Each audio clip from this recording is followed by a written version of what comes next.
Hello, and welcome to another edition of Hours and Minutes, where we take hours of information and condense it into just a few palatable minutes. With me today, we have Brant Seigel, and today we're talking about the step up in basis. There's been so much focus on the expected tax hikes from the Biden administration, from the corporate tax rate to tax rates on affluent Americans who are making more than 400,000 to the estate tax and gift tax. What isn't talked about so much could be the biggest issue of all, and that is the removal of the step up in basis. Brian, many of you already know, is BY's Director of Advanced Planning, a former private practice estate planning attorney. And to discuss this, I thought it might be helpful to start out by talking about what is generally considered basis and really what is the law as it stands today.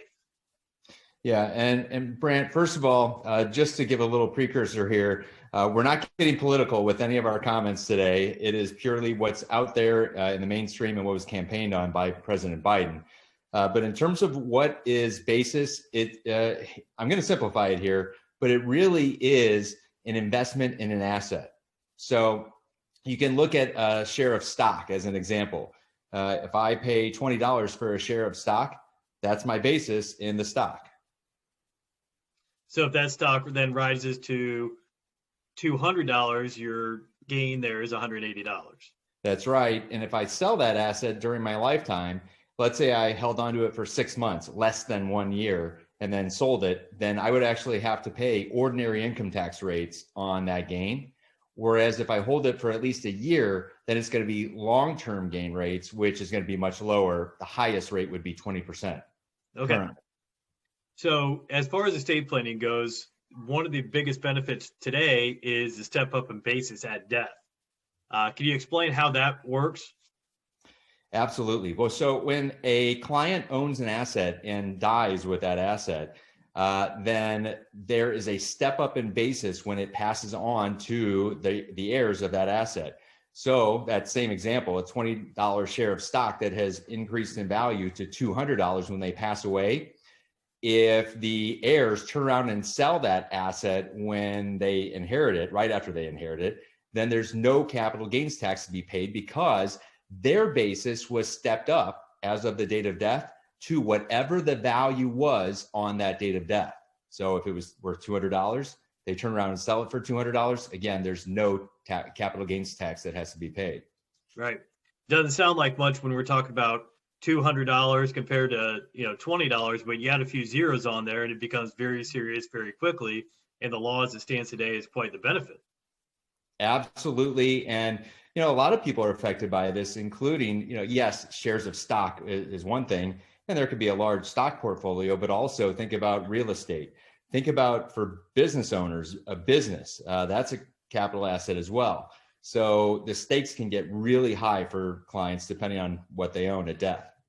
So what is there's this rumored change that could occur to the step up in basis.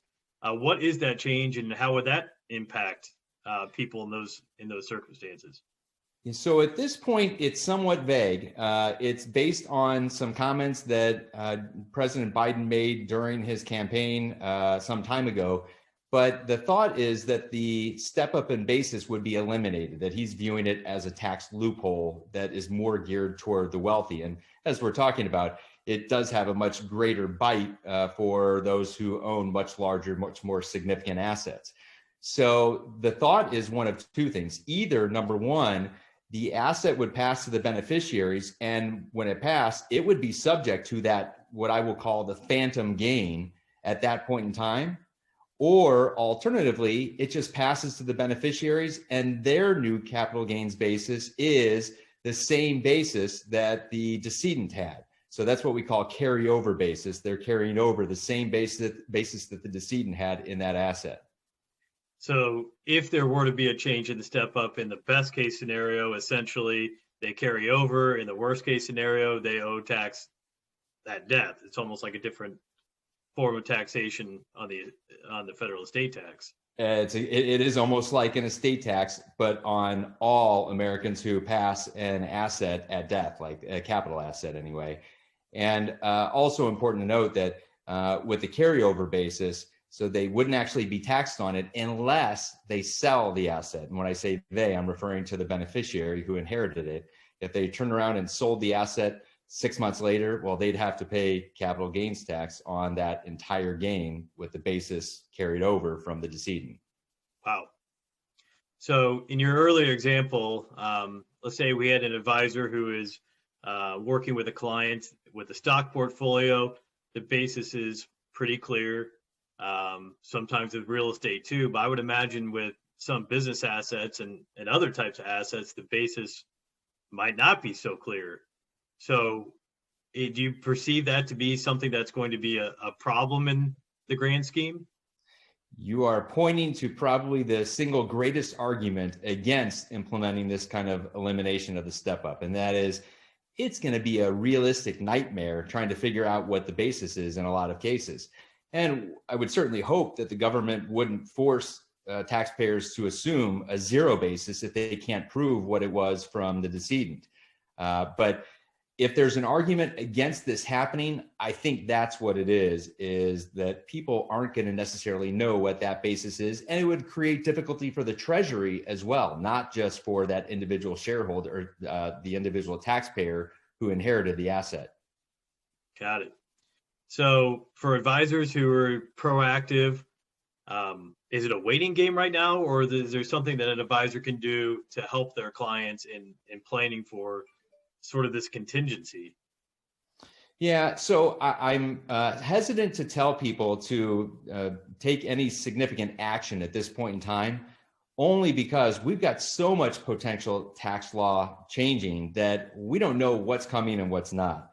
So I think more than anything right now, it's something to keep an eye on. Are there strategies that can help to minimize capital gains tax? Yes, there are, but I wouldn't necessarily jump to conclusions on what should be done at this point in time. Instead, let's wait and see what happens with the tax law change. And then let's see what's most important for clients to plan for. If this isn't part of it, great, we can leave it out. And people at that point need to plan for ordinary income taxes and estate taxes. If it is, maybe they need to worry about this a little bit more than they do estate taxes or ordinary income taxes. Yeah. So kind of the bottom line of it all is it seems like change is coming. Taxes are likely going up, and based upon each individual situation, it's going to kind of dictate what needs to be done. So good. That's exactly right. Okay. Well, thank you, Brian, again for joining Hours and Minutes. If anyone has any questions, they can certainly reach out directly to Brian at BY's main number. If anyone has questions they'd like to see addressed in the future, please email them to marketing@byusa.com.